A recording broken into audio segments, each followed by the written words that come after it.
All right, so we're going to go ahead and get started. Welcome, everyone. I'm really excited to share this experience with you, Michelle. Michelle is a certified medium and a spiritual. Yes, coach. I wanted to see if she'd throw the life coach in. Yeah, she's an amazing person, and we'll talk about a little bit of how she does what she does as we go. But I definitely wanted to have her on to highlight the magic that she is, and to talk about a really cool topic that is really important to me: near-death experiences. Death in general is a really beautiful topic, and I wanted to share it. And there's no better person than you, having 3 near-death experiences. Right. Now, we're not going to talk about the near-death experiences that you had, and here's why. I'm being a little selfish here, because I have a podcast coming up where she is on, and she's going to go through her whole story of all the different near-death experiences. And I will make sure that everyone has access to the current podcast, and then you guys can keep track when her podcast gets launched live, because there's already 3 on there that are really good people, really good topics, but hers is a great story as well. So that podcast is coming out. But instead of spending time on your story, I'd like to actually spend time on, 1, defining near-death experience as you know it, and then 2, that other side, because there's a lot of people, I think, want to know about the other side. Right. So you've been there. I've been there. I have good news. We are all getting out of here alive, not with our bodies, but we are getting out of here alive. Okay. Well, that's a great start. So from your definition, tell me what near-death experience is. Yeah. So for me, it's actually, and I'm going to quote Dr. Jeff O'Driscoll on this, he calls it a nearer life experience. And that's very accurate. It's actually closer to the authentic truth of what life is, the unconditional love, completeness, joy, amazingness that we really don't have the words for in our human language. Okay. So this experience, this feeling, if you were to be able to talk about the essence of it, I know it's hard to put into words. It is. What was it when you were there? How expansive did that feel? It actually felt more expansive than the planet Earth. So imagine it being much bigger than that. It's all encompassing. It's truly the most complete you've ever felt in your life times 1,000,000. Wow. The completeness, like the happiness, the joy, the wholeness, not being worried. It really gives you the perspective of the soul is always whole. And what we're doing down here is a video game called life. We're just here to play the game. And at the end of the game, we kind of get up and we say, well, I could have made this move different. I could have taken that turn, but this is how it worked out. And on a soul level, we realize that this is a school. This is somewhat of an illusion. Okay. So this video game that we're playing, and we'll talk about the wholeness, because I know that feeling from different places, but this video game, is there a way now that because you've been on the other side, that you feel like you can play the game better? What are some of the things you're bringing in to help play the game better for yourself? So really, one of the main tools that I use now is I try to separate my human idea and concepts from my spiritual ideas and concepts. So in the sense that maybe before I would look at things and be like, why does that person keep making such horrible choices? And now I look at that person and I say, what are they trying to learn on a soul level? So it's really elevated my consciousness in a lot of ways like that, in the way that I see things. And I will tell you though, I was having a very human moment when this COVID-19 started, and my daughter moved home from college. I had 3 kids in the house and my husband, and I literally walked around that whole week and I said to myself 100 times, this isn't real. This is just an illusion. This isn't real. Not because I was afraid of it, but because it just felt like so much all at once. And I wanted to try to remind myself that on some level, I truly feel like we have volunteered and chosen to come here at this time. Right. So I want to talk a little bit about that construct of this isn't real. This is just the illusion. That is, I do believe in that as well personally.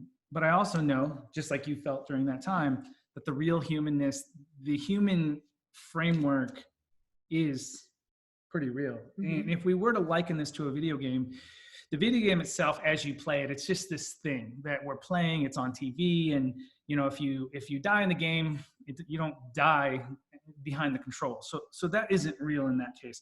However, the coding Mm-hmm. was very much a real thing of the framework of that game, and it doesn't matter what platform. If you're playing on a Xbox, a PlayStation, a PC, or even a Nintendo, that has a tangible part to it. Right.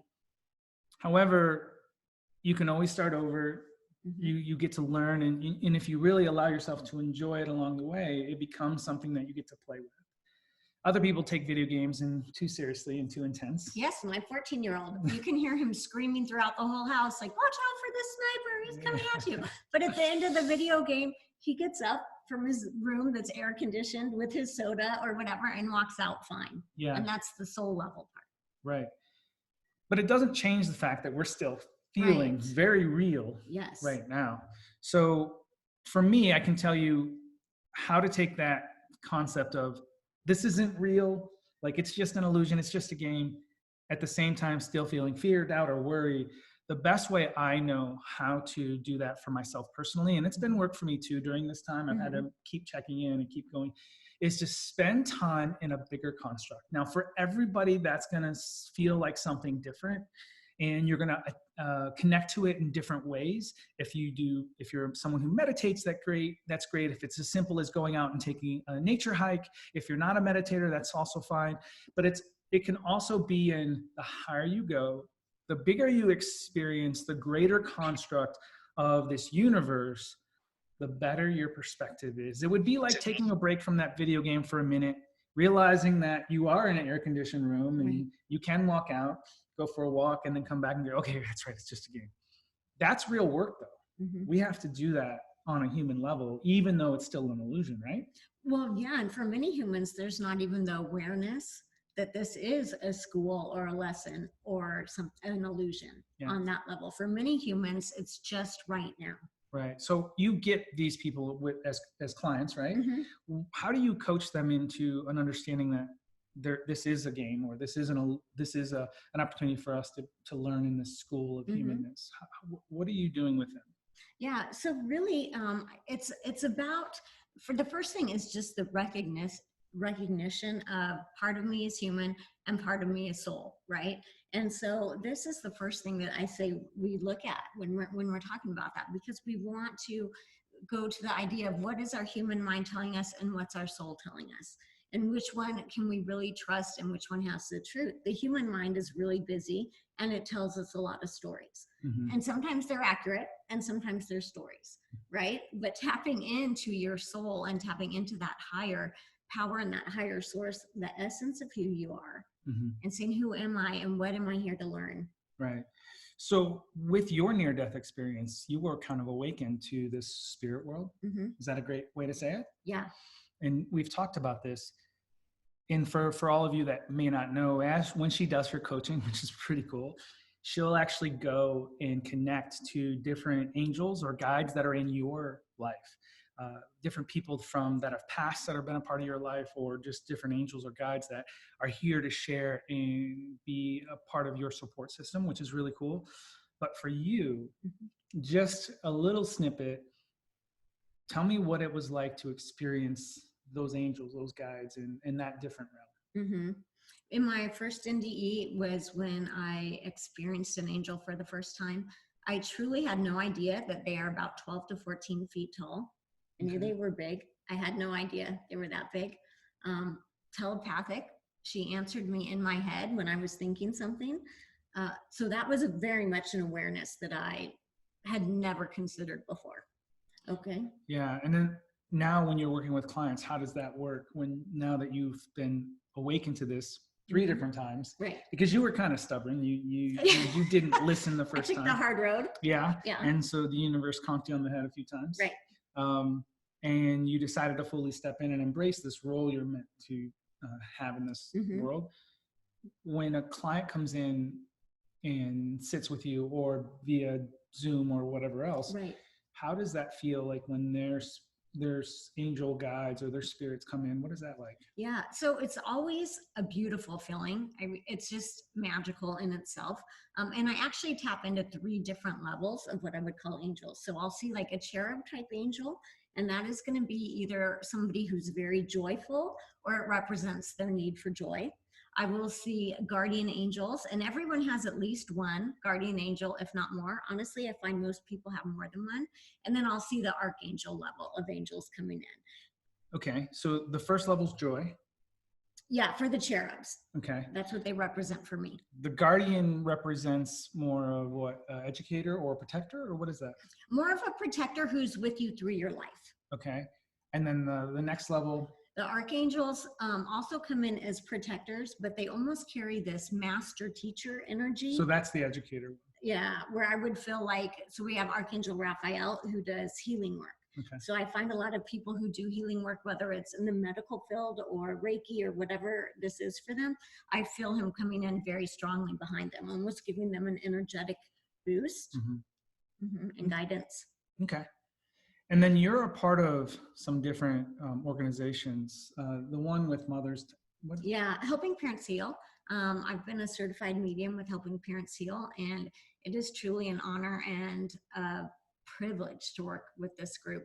They are the most amazing, loving, kind people I've ever run across, truly. So just to elaborate, it's parents who have lost children. Yes.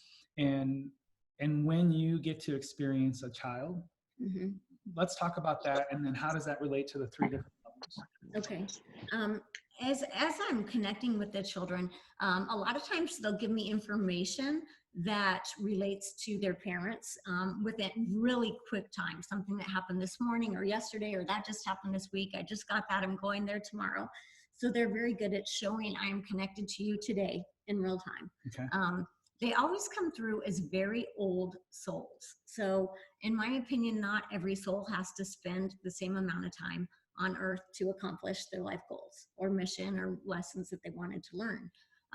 So they will come through on that more of a human level, like, Mom, I'm here. I know you're doing this. I know you're going here. I know you bought the balloons today for my daughter, you know, things like this, right? And so they come through on that. But then they'll come through sometimes with some future information, like, hey, I know my sibling's really struggling.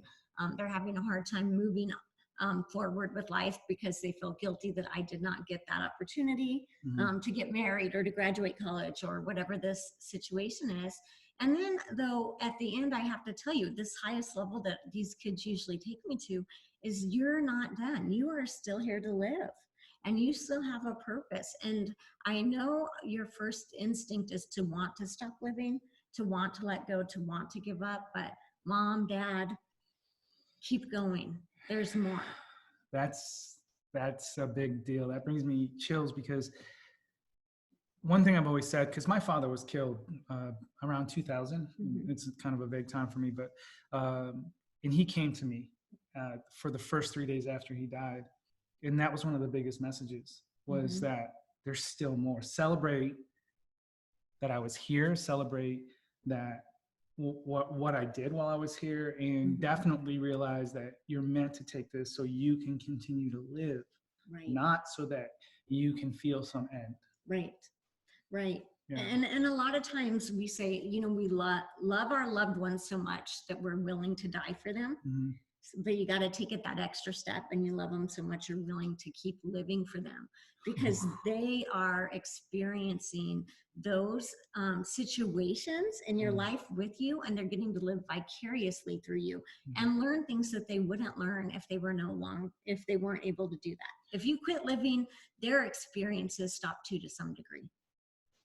Hold on, say that again. If you quit living. Yes, your loved one in spirit's experiences will stop too, to some degree, because they are there sharing it with you. They are learning it. When you go to the beach and you're walking that beach, they're walking that beach next to you. When you're meeting that new person or taking this new job, they're right there next to you. So they are getting to learn and grow and expand now in two different realms, because when you are no longer attached to a body and you're in spirit, you can be more placed than one at a time. And so they can be in this heavenly other realm, evolving and growing, because our spirit, our soul will always evolve and grow. And still here, walking with you, walking with their sibling, gaining experience, gaining knowledge. Yeah, that's a big deal for anyone who's listening. That's a big, big deal. It doesn't even matter if it's a child or a friend or a parent or even a boyfriend, girlfriend, or wife, husband. It doesn't really matter. The relationship doesn't matter. Correct. If you love somebody so much, love them and be willing to live. To live. And as you live in both in this humanness and in spirit, you are not only honoring them, but you're continuing to support them experiencing as well. Yeah. That's a really cool thing. And you are right. There is this construct of humanity that when somebody dies, you feel like a part of you dies. Right. But really, the way I've always experienced it since my dad died, not before then, because I had no clue. But as someone dies around you, I want you to think about it this way.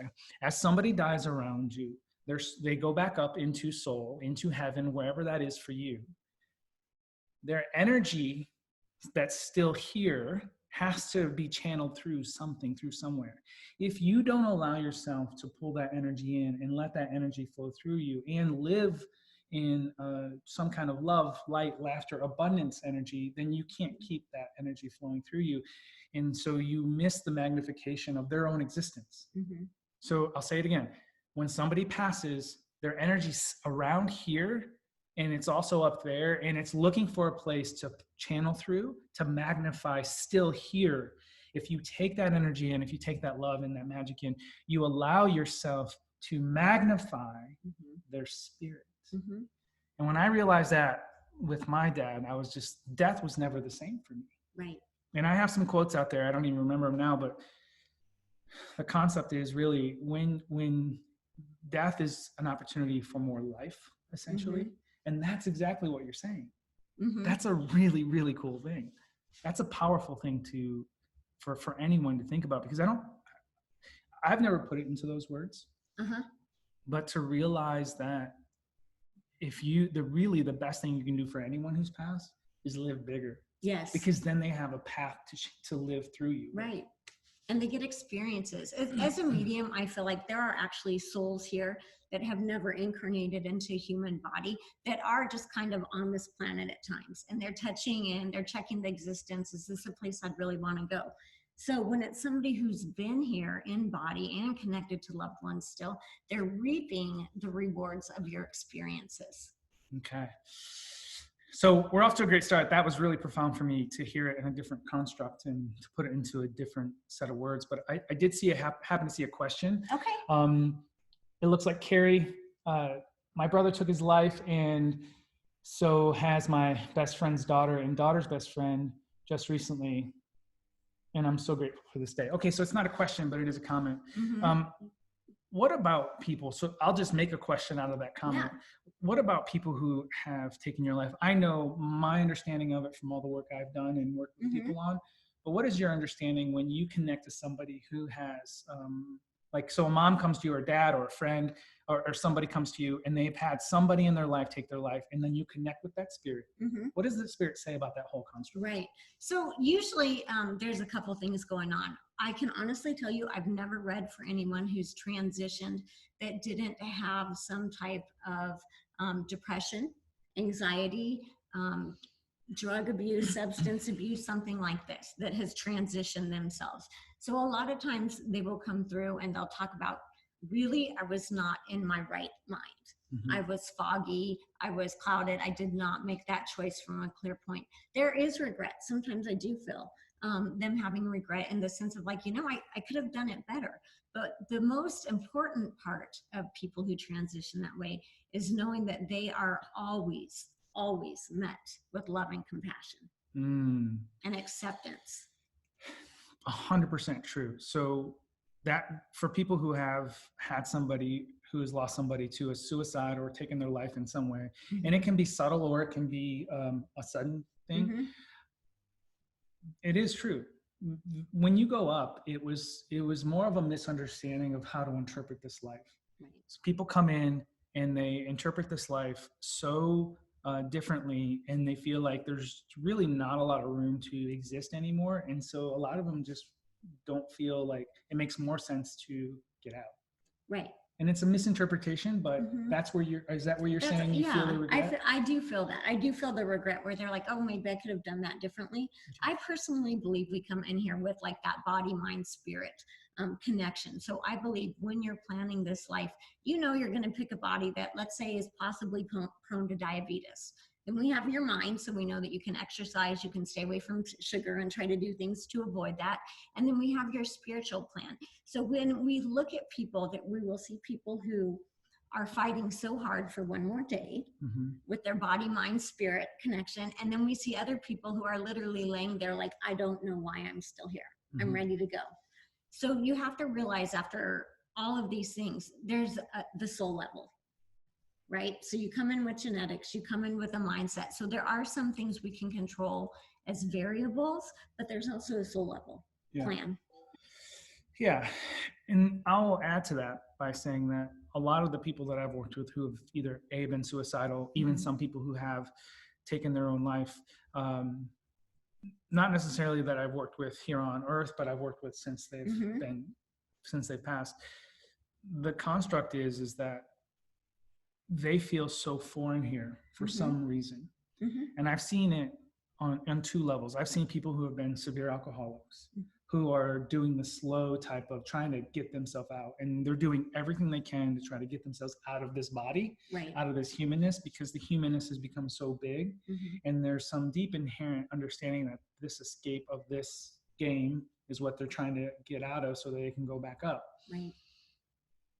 Or it could be somebody sudden, but regardless, if you're thinking about death and you're thinking about either not wanting to be here, part of it is you can easily fulfill that. Right? We do have free will. And so you could fulfill if you're just like even frustratedly saying, man, why am I even here? There's a lot of weight to that. So you got to be mindful with what you say and how you say it. And more importantly, your actions have to either A, show you want to be here and live and work on some level getting bigger, or B, if it's showing that you really don't want to be here, it's okay, but you don't have to suffer at the same time. So it is something that when people witness somebody having struggles in this world, a lot of people in this human life do it in a very slow way. And it's not fun. We numb ourselves. Yeah, we numb ourselves. But once you go back up, it's like, oh, dang, I totally could have. You see your missed opportunity. But there's no punishment for choosing to leave like that. But you realize, I missed an opportunity. I had hoped I would have learned this. Nikki, what questions do we have out there so we don't have to try to, look at the little details? What do you got for us? We have a few to stay on topic, and then we can cut back to some for the next topic. Speaking of free will, where is the balance or your say on working on spiritual/soul goals versus worldly? From David Delgado. Okay, free will. Got it. You want to take think you're good at this. I'm even missing you. Okay, so free will is a very unique thing in this realm. And you definitely appreciate and know this too, but when we walk, if you can imagine walking down a hallway, there are so many revolving doors that we can go in and out of. And there's even casual near-death experiences many people have, that they'll go out and come back and they don't even know they've had one. That's how subtle some of these near-death experiences can be. But at any point in time, we do have the choice to leave. And free will is a big deal. So you may have some, let's just for the sake of this example, let's just say based on our soul and the agreements, we decided to come in, we wanted to work on fear, we wanted to work on love, we wanted to work on compassion, and we wanted to do it within a 30-year lifespan. So I've agreed as a soul, and we wouldn't know this as humans, but the soul knows this. I want to be here for 30 years. I want to work on these different things. Well, during that time, that is the general contract, but it can be revised, it can be edited. And that's where the free will comes in. It's to continue to adjust and adapt. And for some people that could be like, yeah, it's a little bit bigger of a contract than I really wanted. So I might check out, halfway through the contract. So 15 years into my 30-year contract. Other people are like, you know what, this has been pretty good. I want to extend my contract to 45 years or 50 years. free will comes in, and it's always negotiating with the soul. The human free will is always negotiating with the soul, real time, how we want to navigate this contract that we've in general come in with. Right. And the only thing I would add to that is from my near-death experiences, I've learned that things are constantly happening on multiple levels. So we have the human level, which is what was happening to my body. We have the soul level, which is what my soul was experiencing. Mm-hmm. And then above that is this universal level or source, divine, whatever you prefer to call that. So it's almost like, from my experience, everything has to line up. To stay or go. Yes. Okay. So when you have free will as a human, then you check in with your soul in that level, and then you check in with the universal level. Yeah, at least in my near-death experiences, that was kind of what I found. Yeah, I mean, that's a pretty big deal, so I totally get it. Okay, David, I trust that answered your question. And Nikki, what else you got for us? I think you kind of answered it a little bit there. Do you think we all have a time to go from Via Strata? Okay. Yes. Yes, but it's not etched in stone. I kind of like your revolving door thing. I think that throughout the course of your life that you've planned, we have what I would call exits. And sometimes that's the near car miss that you never even saw coming. And then other times that is when the car hits, right? So I believe that we have planned exits where are opportunities for our soul to leave. But I do not believe it's, for me, I don't believe it's etched in stone. Like you have a date and a time written in the universe. Right. There's a general idea, Mm-hmm. but then again, still negotiable. Right. Okay, cool. All right. What else do we got? We have a really great question from Donna Wergie. I'm not sure if that's how you pronounce her last name. A friend of mine lost his daughter in a tragic accident. She has come through to him by flickering lights, etc. Should I give him that message to embrace that energy and allow her to live through him? He's so depressed and sad. Okay, so I heard flip, it was a little hard to hear you. So could you repeat it? We heard part of the question. Yeah. A friend of mine lost his daughter in a tragic accident. She has come through to him by flickering lights, etc. Should I give him that message to embrace that energy and allow her to live through him? He's so depressed and sad. Absolutely. Yes. You've got to give him that message. Yeah. I remember in our conversation when we had our podcast, you kind of talked about the way people give signs. Can you explain that? Because that was a really cool thing. Yeah. There are so many signs your loved ones are sending you. Okay. And some of them get very, very creative, but a lot of the common ones are electricity. So flickering lights, light bulbs that burn out, the radio turns on by itself. They speak to you through numbers. Who looks at the microwave or the clock? It's always 111 or 222 or 3:33 in the morning. Butterflies, hummingbirds.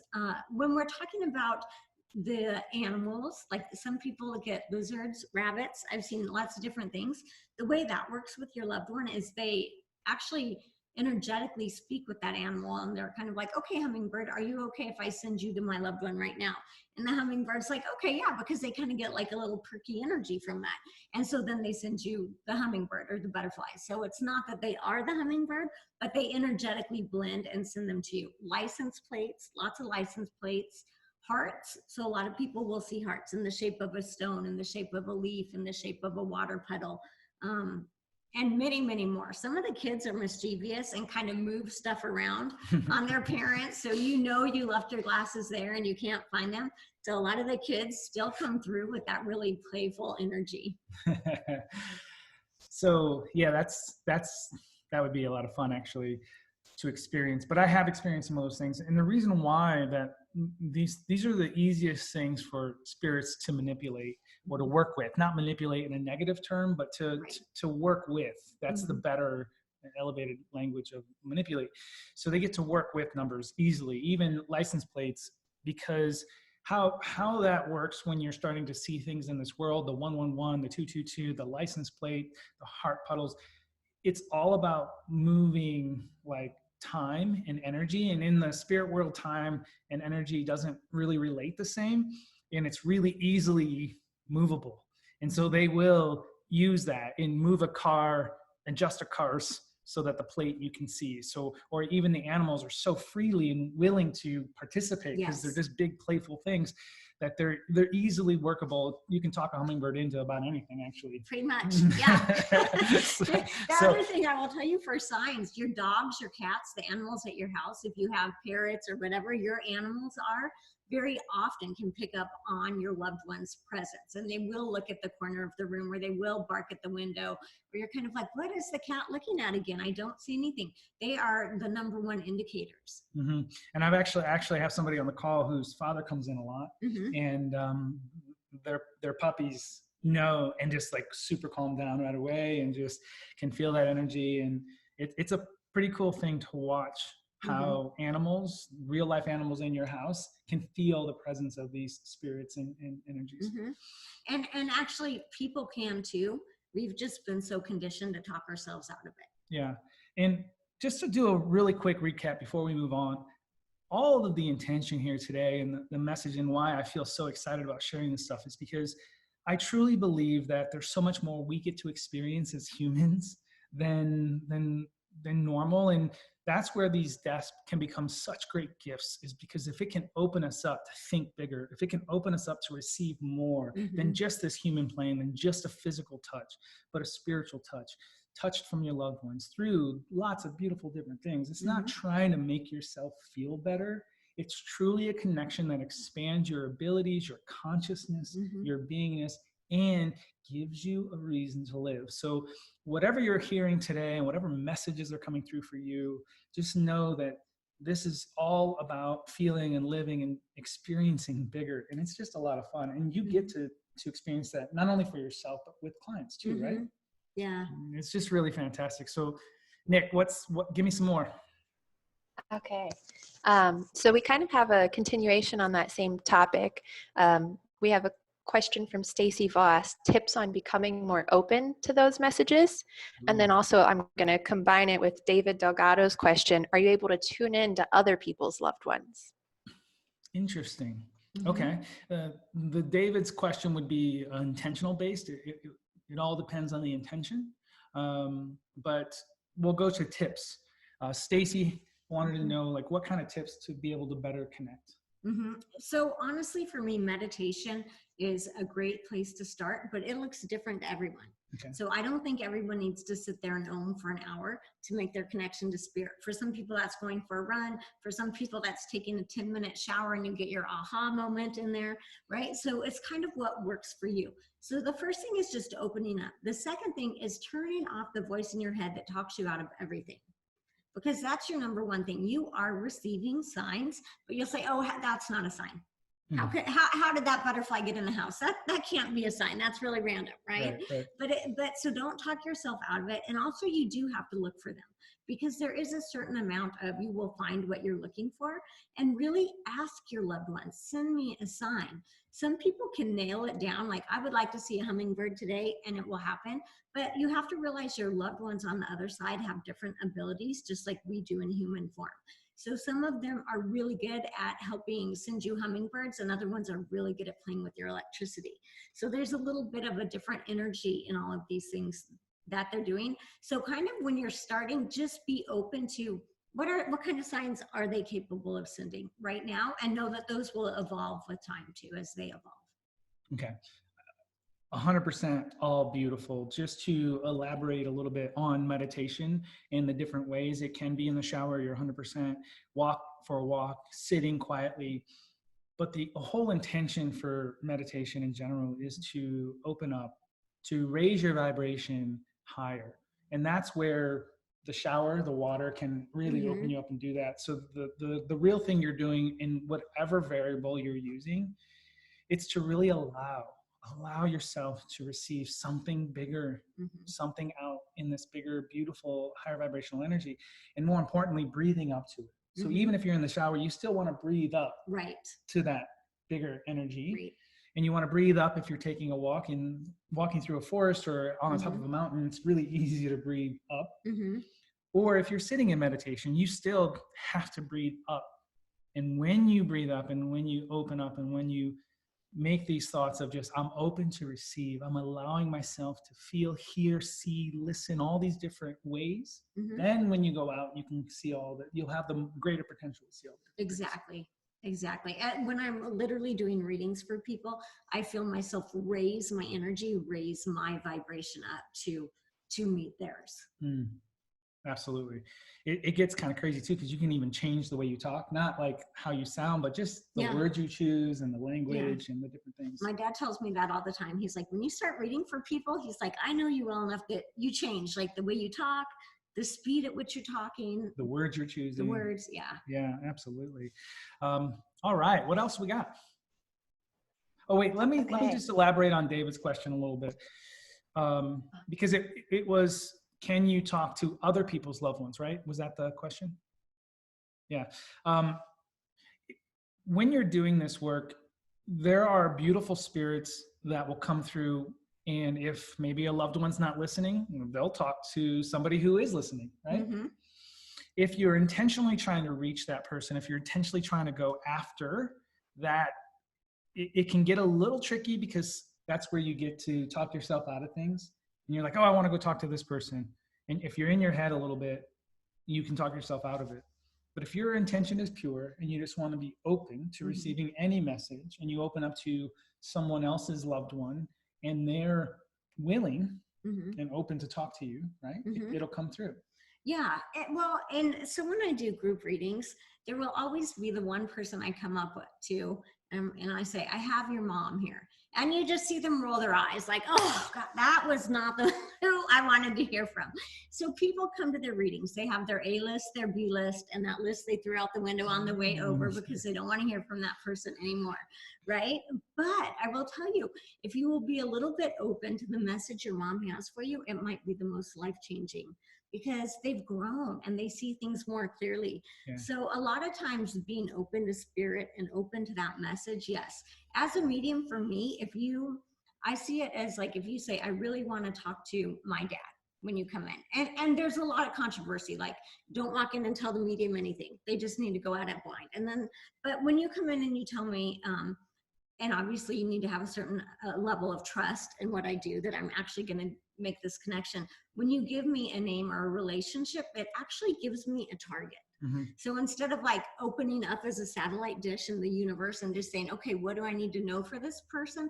I can target that energetically and bring in more information. But a lot of times I do like a blanket read where you just open up and you say, okay, I say, what do they need to know today? Yeah. Yeah, so just to elaborate on that, a name and an age is nice. There are people who try to test me as well. They're like, oh, we're just going to see. I'm not going to say anything, which is fine. I don't really care. But it is nice when you can have a plot point. And a name and an age creates a graph almost. So an age and a name, and it kind of pinpoints an energetic plot point, which we can, as guides, can easily go to and pinpoint that person's energy, and we can see it in through the humanness, and we can see it up in their soul self. Right. So it is kind of fun that way. Those are, just to continue to try to support David's question, that is capable for anyone. So you can connect to anyone's energy. It does take work for sure. It takes a lot of meditative practice, or dying 3 times and coming back. You can do it that way too. I choose not to die to try to work. So I'm going to do the meditation part and raise my vibration super high. But okay, what else do we got, Nick? Okay, we have a very fun development over at Natalia Ashley's house. My father just suddenly passed last week. My father-in-law passed 2.5 years ago. My father-in-law comes through to us in an obnoxious amount in numbers daily. I'm looking forward to seeing any signs from my own dad. Do different spirits come through at different times after their passing? And before you answer that, she commented as you were talking, after I sent that, my lights started flickering, then it stopped, and then it completely went out. And it was a night light next to her coffee pot that she pulled out of the wall, and it stopped, and then it started flickering in her hand without being plugged in. So. That's a good one. I'm not kidding you guys. That freaked me out just now. I'm like crying right now. Oh my God. Yeah. That was crazy. So Nat, did that answer your question? Apparently, I didn't know that. The crazy thing is right after the night that he died, you know, my dad has this big cantina that he built outside in the backyard with lots of lights and stuff. And there was one of the lights that was like a Budweiser light. And that light had never not worked. And it was flickering for 2 days straight. And Ben and my brother-in-law tried to like fix it. It wouldn't fix. My dad owned my dad owned a VW bus, but he had, you know, all this memorabilia all over his bar. And then the next thing is these 2 VW buses fall off the wall and the light's still flickering. And I'm going, all right, that's Dad. But we're kind of like joking, going, really, is it?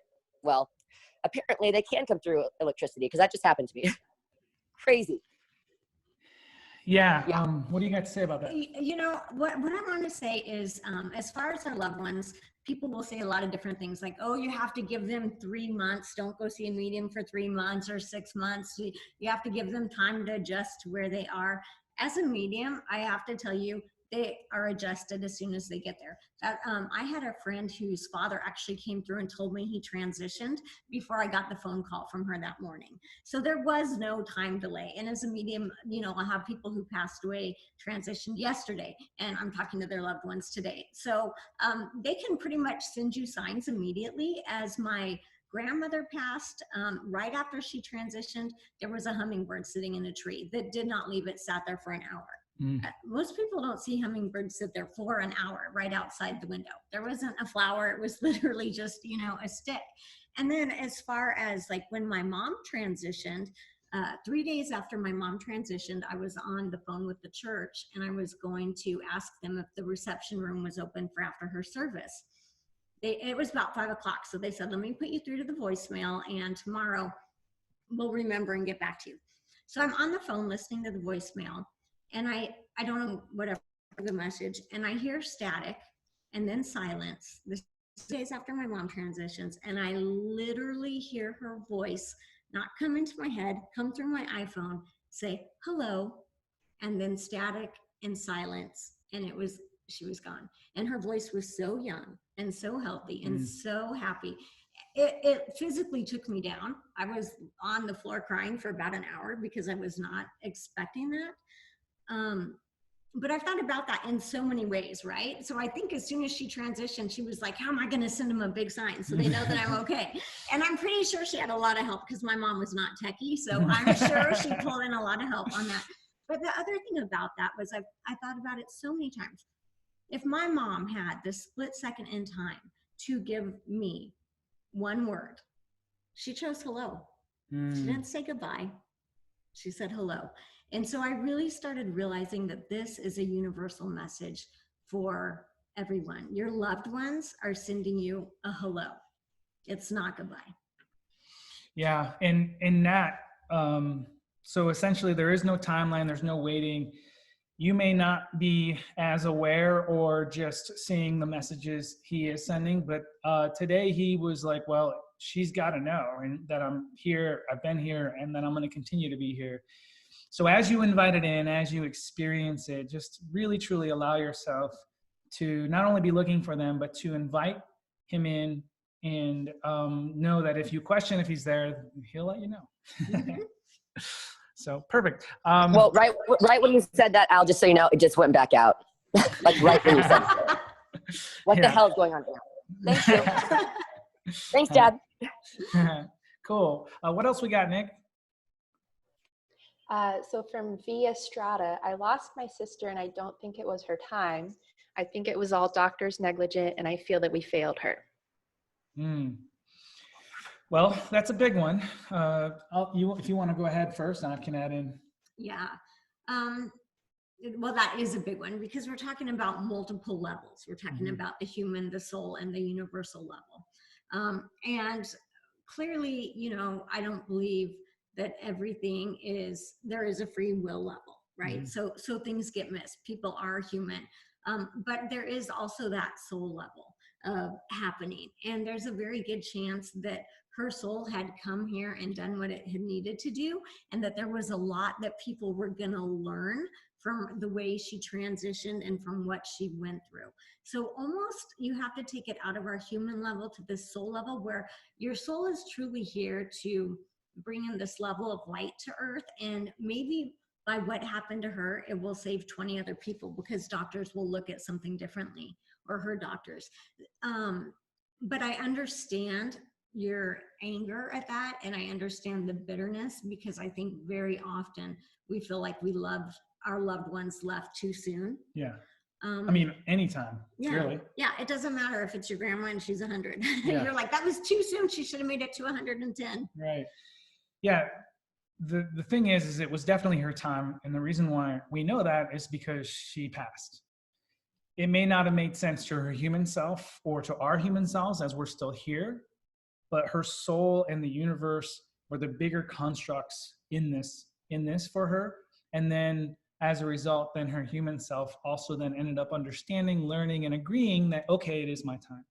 The how, which is what Michelle said, it could really, she gets to maybe wake up a bunch of doctors or a bunch of people into a better way to do things, procedures, operations, whatever it is.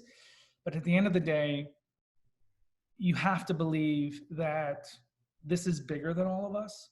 And even this goes to that, or it could be something like you had a feeling and then you didn't tell somebody not to go on that trip. And then they go on that trip and they get into a car accident and die. Our natural humanness would say, if I only would have called them, if I'd only would have told them not to go. It's a very righteous thing, not in a negative way. It's just our belief that we can do more than we really can. We can't control whether somebody lives or dies. There's nothing that we could have done to do that. Even the doctors truly can't control. There's a lot of timing that had to happen for that moment in time. And your sister volunteered on a soul and a universal level, and on some level, a human level, to be a part of that construct, to be the one that passed through that time. And if it wouldn't have been through that, it would have been through something else. Because if it was her time that she agreed on all three levels, then she's going to go some way, one way, shape, or form. I've read for people who will say, my loved one beat cancer, and to celebrate, they went on a skiing trip and they fell and hit their head and died of a TBI. And so that kind of goes a little bit into what you're saying. It's like, okay, so it must have been their time, truly, at that, on all of those levels. It must have worked out that way. Absolutely. Yeah. Nick? We have another really great question from David Delgado. Is there an end to our human experience / cycles of reincarnation? I would say no, but what would you say? I would say yes. Ooh, I like it. You This tell is me good. more. Okay, here we go. I would say yes, because I would say the school of Earth is the school of Earth. So there are only so many classes you can take here. Now, that doesn't mean there aren't hundreds of thousands of classes that you can take here. But if we're talking the scope of eternity, in which 100-year lifespan is the blink of an eye, at some point you're going to say, you know what, I think I've learned all I want to learn there. I want to go to another dimension. I want to go to another planet. Or I also believe you can come back as a dolphin. You're like, okay, Earth was horrible as a human, but I'm going back as a dolphin, and I'm going to try it that way out in the middle of the ocean. So for me, I do not think so. I also think, because we have life guides, and I feel like these are much more elevated, wise spirits than the average human. And so I almost feel like at some point you graduate into that life guide type role, if that's what you choose. And the other thing I'm going to add on there before I let Al take it is that I do not believe you are ever forced to come back. It's always about love and compassion and learning. And if on a soul level you are literally like, I'm done, I think that's honored. Yeah, I'm with you on everything you said. And there is a free choice for sure to come in, to how many times you want to come in. I guess I interpret it more as, is there some limit, like you can only come in X number of times? And I don't agree that there is a limit. You can come in as many times as you choose to, but what you're saying is at some point you're just not going to want to. Right. Because you figured it all out as a human construct, and you now want to go to a different realm and here or there. So I'm with you when it comes to that. But if I wanted to come here a million times, I'll come here a million times. I agree with that. There's not a limit. You don't have to show up a certain number of times. You're not limited to a number of times. But at some point, you're going to be like, yo, I'm good. Been there, done that. And then you come back as a dolphin, and then there's maybe a whole another set of animal lifetimes and a whole another set of plant lifetimes and all these other experiences. But yeah, there will be, you can only enjoy this so much or learn so much before you're like, yeah, I'm good. So yeah, I think we're on the same page, just talking different ways. Yeah. Yeah. Cool. What else we got? Okay, we have a few comments, but do you have time for one more question? Yeah, I think we do. Okay, so David asked, how do you connect to your past lessons or selves? How do you connect to your past lessons or self? Past life? Is that what he, yeah, Um, past lives is going to be next week, next Friday at 1 p.m. with Tom Ross. I'm doing a past lives. So we'll speak more to that because that's a very specific thing that there's going to be a lot of fun answers for. So, but yeah, so we can address that more then. Yeah. Let me just give a general answer out there. All of the experiences you've had in every life, wherever they've been, are contained within your soul. So to some degree, it's just a matter of reaching out and pulling it in because it's there. Absolutely. It's in your energy field. Yeah. Yeah. And that'll be a fun topic next time because there's ways to really like do many things with your past lives, which is super cool, and reach them and work with them, have them work with you, and take teachings or experiences and bring them into this lifetime so you don't have to learn it again. It's like an instant download. There's this thing in the Matrix movie where they're in the Matrix and they want to go to this thing and he needs to learn how to fly this helicopter, and like, hey, will you download that helicopter pilot thing? And so they like punch in a code, and now he knows, there it is. and now he knows exactly how to fly a helicopter or karate or whatever else it is. So there's actually that possibility with past lives, which is really cool. But that'll be on next Friday at 1, same platform, just with another great friend, Tom Ross. So, all right. Anything else? All right. Joe Laney has a question. I think it might also be a question for next week. How do you guys feel about ayahuasca as a tool for hacking your soul's evolution / reincarnation cycles? We can address the first part of that pretty easily. Do you have much? I don't. Okay. I haven't done any of those experiences. For me personally, I feel like I'm a clear channel. Well, I mean, I had experiences. They were near death. So I think I did it the hard way. It's probably easier to do ayahuasca. but you know, besides that, no, I've never done any type of anything like that to help connect or feel like, and I personally don't feel like I need to.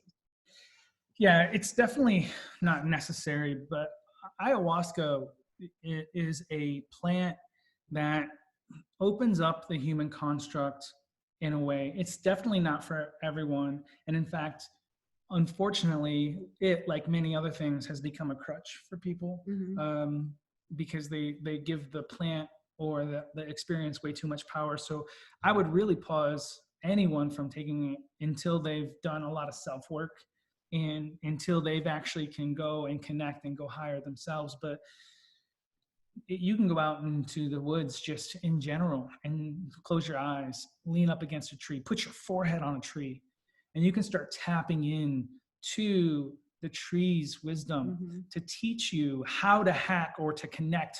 Really, hack is connect to your soul. The tree has such a beautiful, pure channel to its soul, and it's so easy. So if you went out into nature and put your forehead on a tree, you still have to participate in that a lot more in the process in a great way. And you can truly connect to not only where the tree's path is, but then it can be a springboard for your own path. The reason why you can do this is because the energy of a tree or anything else is so big. Now, when you ingest anything, the challenge or the problem with that is that you don't have as much conscious control, especially when they're some kind of form of psychedelic. And that's why I don't recommend it, because I would rather see people own it and step into their own path through a true conscious control, along with then partnering with a hike, partnering with jumping into the ocean, partnering with going into the woods, putting your forehead on a tree. And I've had people who have done that.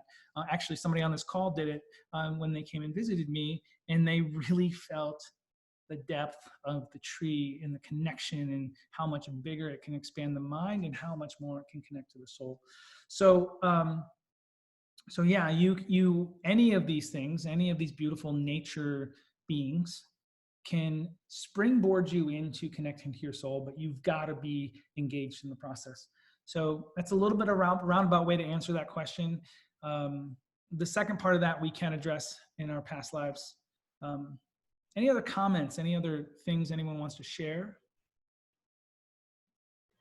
We have a share from Stacy in the chat. She said, my grandparents show up as cardinals back home. My grandpa was a stickler and prankster, so he will knock on my parents' window for hours at least 3 times a week. I love that. Yes. Yeah. Oh yeah. That energy is pretty big. Mm-hmm. And they do, that your loved ones have their same personality traits, characteristics. They'll do or tell me, show me many of the same things that they were doing while they were here, because that's how you connect with them, and that's how you'll know it's them. Yeah. Now I wanted to just take a moment to share. I'm very grateful for the work I get to do with all my clients. I'm very blessed to be able to hold a space for people and coach people in the way I do. I do it much differently than Michelle does. And I wanted to share with people just the talents that she has. And when she works with people, she has and this isn't a sell, this is more of just an awareness of how we get to use spirits and stuff. She works with clients, she connects to their spirits, and there's almost this like kind of soul course that you take them through, right? Mind, body, spirit. And there's the way you do that is within like 3 sessions, you start working on the different levels. Right. You use all the beautiful messages they can get from their spirit guides, their own angels, their own guides, plus all the people that have been in their life. And right? Healing energy work. I do energy work. Yeah. So healing energy work, talking to, as a medium, to these beautiful angels and guides and spirits. And then along with then channeling the universe and what is meant for them to evolve in their space and how they can show up bigger as a human. I do that work a little differently. I use a lot more of the human realm and how it's showing up for us in our lives, and how we can then look at the messages from our soul and from the universe to elevate and show up as a human in just through those constructs. Both ways are very beautiful. I'm a big fan of you and what you do, and you're taking on, or you're available for clients, right? Like still right now. Yes. And so if you're interested at all in discussing more, there's a couple ways you can find Michelle. So go ahead and tell. Yeah, the easiest way is through my website, MichelleClare.net. And you can email me. My phone number's on there. So, and for the record, I adore Al, and I think he's phenomenal. Well, I love your skills. You've got them. Yeah. And we have gotten to work together, and it's fun to play together. The other thing is make sure you guys play with this energy. This morning in my meditation, I invited my dad to come hang out with us today because I thought he'd think this is pretty cool. And he does. I even had a fun self-talk because we started to have a conversation, and there was just a side conversation that I had. I'm like, you're not trying to make yourself feel better, Al. So just, quiet that noise and allow yourself to enjoy. The other thing is with people here still in this existence. So I see one young person in the crowd sitting back on the couch over there. So Danielle's daughter, hi. Whether you're young or you're old, especially when you have friends, people who are still alive, you can connect with their spirits as well. And it's really important to understand that. So if you have a friend that's alive now, a parent, a daughter, a beautiful, big-haired, curly-haired daughter that you would like to connect with, you do not have to wait until they're in your presence to connect to them. So whatever you can do on the soul level and connect with loved ones that have passed, you can also do in this real level. So if you want to connect with a friend, a loved one, if you want to connect with a daughter, a sister, a brother that's not in the same room or not in the same state as you, or even in the same country, you can do that. There's no limitations to your connection, to your ability. So practice it with as many people that have passed as you do with people who are alive, and really enjoy that process. Right. And that kind of happens on an easy basis when you're thinking about your friend and they call you. Right? Things like that, little signs where you're like, oh, I was just thinking about you. Well, of course you were. Your soul's connected. Yeah. So have fun both with people who have beautifully passed and are still here in spirit and still want you to live. And so they can flow through you as you live, and enjoy those people who may not be in your physical presence that you connect to as well. I'm Al Fuentes. You can catch me at Instagram is probably my favorite way to connect with people. It's at the.alfuentes, and then my website's alfuentes.com as well.